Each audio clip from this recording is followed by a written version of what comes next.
Hey, what's going on, guys? It's Bosnian and welcome back to another one of my videos, and today we're going to be talking about the super Easter egg and the real ending of Black Ops 3 Zombies. Before you click off the video or just immediately assume that I'm crazy and that the ending we got is the only ending, hear me out first, please. There's a few things that you need to know before we can assume that this is it and that everything is over. It's not. So I'm going to be going ahead and listing a few reasons as to why you should believe in this super Easter egg and why you should be out there actively playing zombies still and looking for Easter eggs, not only in Revelations but in every zombies map in Black Ops 3. One of the more well-known data miners in the Black Ops 3 zombies community on Reddit has told us that there is literally more to the Easter egg than we know, according to the coding found in the game. And in fact, he said this 4 months ago when he started noticing things changing in the code. He came to the conclusion that there was some sort of an Easter egg that would require you to look around for things that weren't there before. So that's pretty insane, and he went on to say that there was something about a real apothecary servant that we'd need to find, whatever that means, and he said that we'd be disappointed at the Revelations ending, which from all indication, looking at the majority of players, that was kind of true. He told us that we need to use the things that we found in the older maps, so the things like the dead Margwa hearts from Shadows of Evil, the flowers and the candles from Gorod Krovi, etc, etc. Just a lot of stuff that remains unused, and not to mention a lot of stuff in Revelations itself, including Al's hat in Mob of the Dead, and just all of the interactable things that were just never used in the main Easter egg quest, like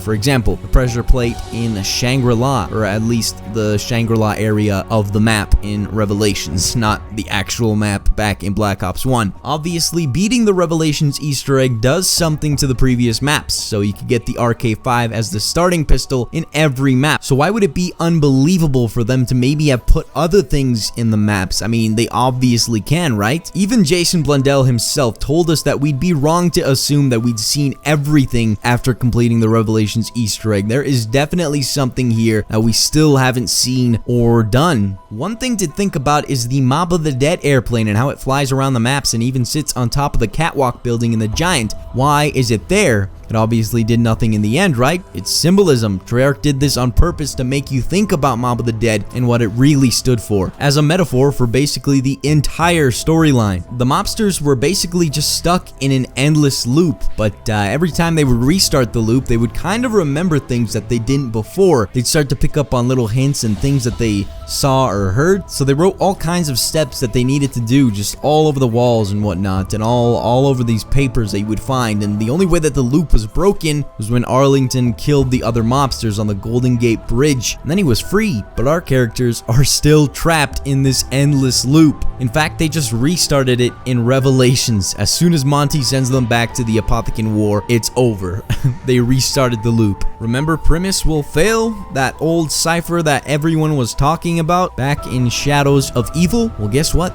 They did fail, because they ended up restarting the loop in the Great War, just like they have thousands and thousands of times before, if not more times. But guess what? We can stop it. We can break the cycle. We just don't know how yet.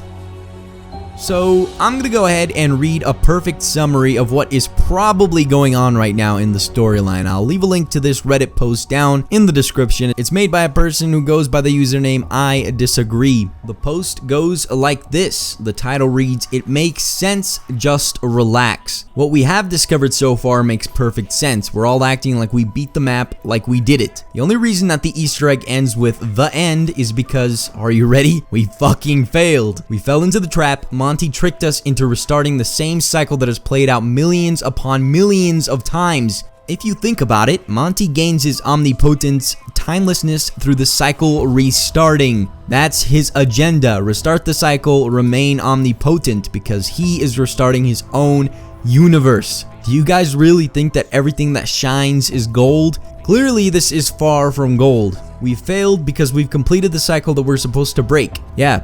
Sure, this is an ending, but not the ending. This is the ending that has happened a million times, over and over. What we see at the end of the cutscene is the beginning of the Great War, which Origins picks up after. In case you don't get it, Monty is bad too. Monty perpetuated the cycle. It has now restarted. You are at the beginning of Primus. One universe is about to be fucked up, then shattered. just like we've lived through with this storyline. This was all prophesized. We've gotten nothing new through this Easter egg. Mark my words, we have yet to use the original staves. We have yet to break the cycle. Why would the Shadow Man be the boss if A, we beat him in shadows, and B, this story has been told to have happened an infinite number of times already, so he's died an infinite number of times. The cycle will be broken when we stop Monty from perpetuating it. It's gonna be harder and probably more ridiculous than what we've done so far, because why would it be easy to break out of the mold we are in? We're going to have to think so far outside of the box, because if it was something that our characters should consider, they would have in their past 1 million attempts. When Monty fails, the cycle is broken. We don't just have 4 elemental runes, for fuck's sake.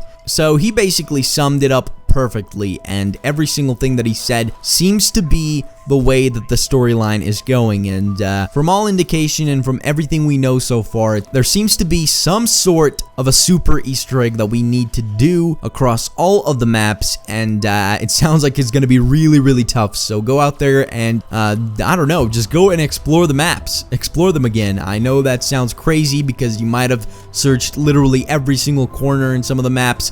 Well, go back and do it again. Hopefully we could crack this thing pretty soon, and apparently in about 20 days or so we're gonna know, because the PC version of the game is coming out along with the Xbox One version. So we all know what's gonna happen when the PC version comes out. We're gonna know everything basically, because we're gonna find it in the code, and we're gonna find the cutscene if there is one. So that's gonna suck. We're not actually gonna have to go out and find the Easter egg maybe, but maybe they're actually gonna try really hard to hide it in the code, and hopefully they do. But I don't know, what do you guys think about all of this super Easter egg stuff? Let me know down in the comment section below what you think about all of this. Let me know if you even believe that there is a super Easter egg, or do you believe that the Revelations ending is the ending? But that's gonna be it. Hopefully you guys enjoyed this video. Please leave a rating, please subscribe, and have a wonderful day. See you in the next one.